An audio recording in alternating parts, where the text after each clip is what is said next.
c'est chez moi. Ici c'est Africa, c'est chez moi. Si tu viens en Africa, c'est l'ambiance. Si tu viens en Africa, c'est la famille. C'est vrai qu'on a des problèmes, cela ne va pas nous arrêter.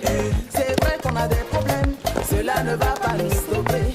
C'est le carrefour de l'amitié. C'est le carrefour de l'amitié. Ici c'est Africa.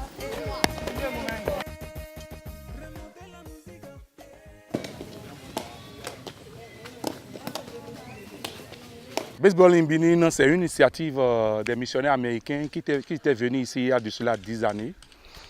Et ils ont trouvé qu'après les cas de 16h30, 17h, les enfants sont en train d'errer dans les rues. C'est d'où l'initiative du missionnaire américain qu'on appelle Gary Tonsager, d'où la naissance du baseball au Bénin. J'ai monté le baseball parce que le baseball, c'est un sport qui date depuis des décennies déjà aux États-Unis ou au niveau de l'Amérique du Nord. Et le Bénin seulement est le pays le plus en retard.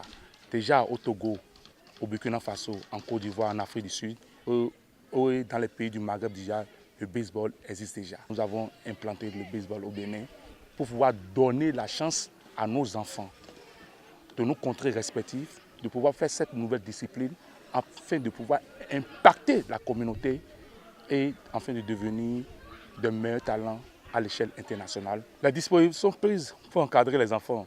D'abord, il faut qu'il y ait la disponibilité du terrain. Mais nous n'avons pas encore un terrain de baseball. Nous jouons le baseball sur les terrains de football que nous avons dans nos localités respectives. Déjà, il y a la disponibilité des enfants, la disponibilité des parents pour amener ces enfants sur le terrain de baseball, l'encadrement technique et la volonté de ceux qui entourent le président que je suis pour que nous pouvons donner au moins les b.a.-ba en ce qui concerne le développement du sport nouveau qui est ancré déjà dans les habitudes de nos joueurs. La direction du club est composée d'un président, à ma personne, un vice-président qui est également un coach assistant de baseball au Bénin, un trésorier général qui est un professeur d'université et une personne âgée, un secrétaire général qui est aussi un professeur certifié d'histoire et de géographie. Nous avons également les autorités politico-administratives qui nous accompagnent, en l'occurrence le CA de l'arrondissement de Glodjigbe, le chef village de Glo-Centre où nous sommes présentement. Nous n'avons pas de critères tout particuliers. Tous les enfants aptes désirés de pratiquer le baseball viennent et nous mettons à contribution les parents. Nous essayons d'entrer en contact avec les parents de ces enfants qui viennent vers nous, qui prennent des engagements comme quoi ils nous confient les enfants, ils sont responsables avec nous pour la suivi.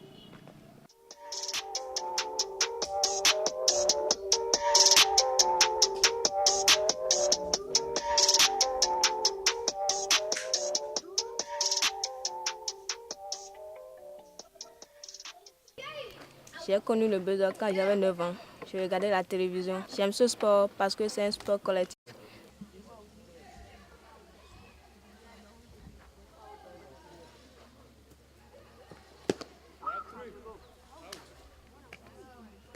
Pendant la période de la rentrée scolaire, les entraînements se déroulent de manière hebdomadaire, c'est-à-dire une fois par semaine uniquement les samedis matin et les samedis soirs. Mais pendant les vacances et les congés, nous profitons de l'occasion pour mettre les bouchées doubles. C'est-à-dire quoi, 2-3 séances par semaine. Mon poste favori, c'est le pitching. Il consiste à lancer la balle de manière à ce que le frappeur n'arrive pas à swinguer tout en visant la zone de strike. Mon poste favori, c'est le poste du catcher. Le poste du catcher consiste à attraper les strikes lancés par le pitcher et sur tous les bords pour éliminer le frappeur. Mes jeunes joueurs ont un niveau très appréciable en ce moment. La preuve, il y a quelques-uns qui ont été sélectionnés dans l'équipe qui a effectué un voyage sur les États-Unis il y a quelques mois.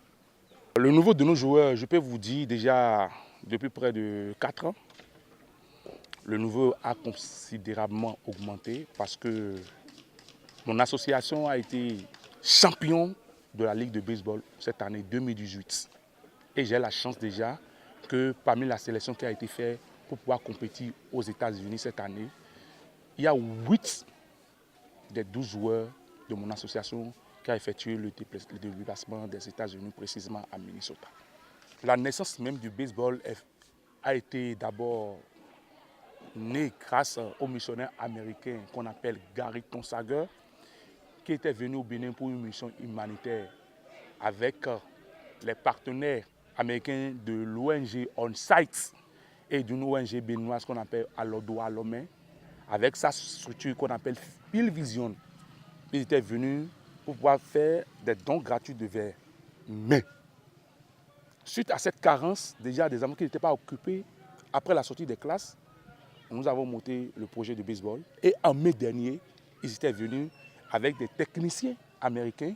Et nous avons fait un camp de baseball où les associations qui existent sur le territoire national ont participé à ce camp.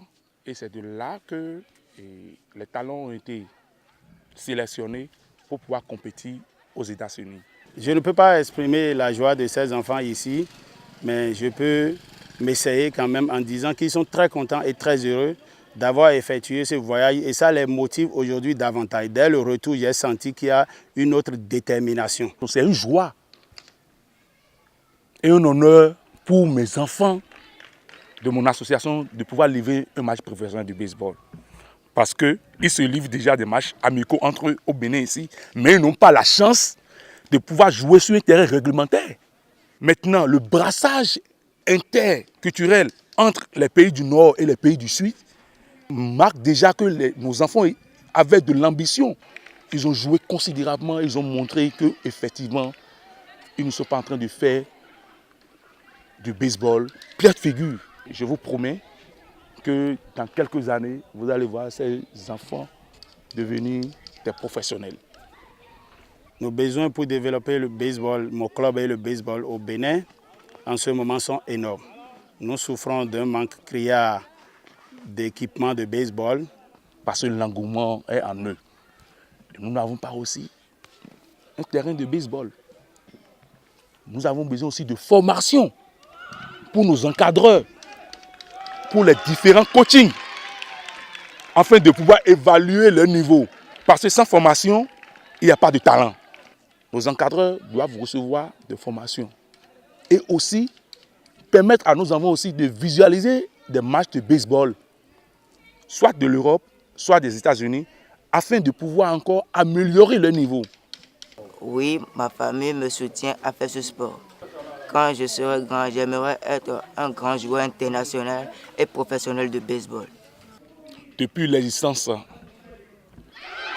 nous n'avons pas d'aide actuellement, hormis quelques équipements que nous recevons de nos personnes ressources à l'étranger. Et aussi, je peux vous dire qu'il y a le ministère qui nous accompagne par rapport à l'organisation des camps afin de pouvoir détecter les talents. L'apport logistique. L'objectif dans 10 ans, moi je peux vous dire déjà que nous sommes à l'ère des classes sportives. Et c'est bien mentionné au niveau de nos objectifs que nous voulons avoir un centre de formation sport-études où les enfants vont à l'école et pratiquent le baseball. Aussi, détecter les meilleurs talents qui pourraient intégrer les académies, soit en Europe, précisément en France, en Italie, en Hollande et en Allemagne, et aux États-Unis, afin de devenir des élites de demain. Et qu'un jour, que Privilège Baseball Association sort un joueur professionnel de Major League de baseball. Ici c'est Africa, c'est chez moi. Si tu viens en Africa, c'est l'ambiance. Si tu viens en Africa, c'est la famille. C'est vrai qu'on a des problèmes, cela ne va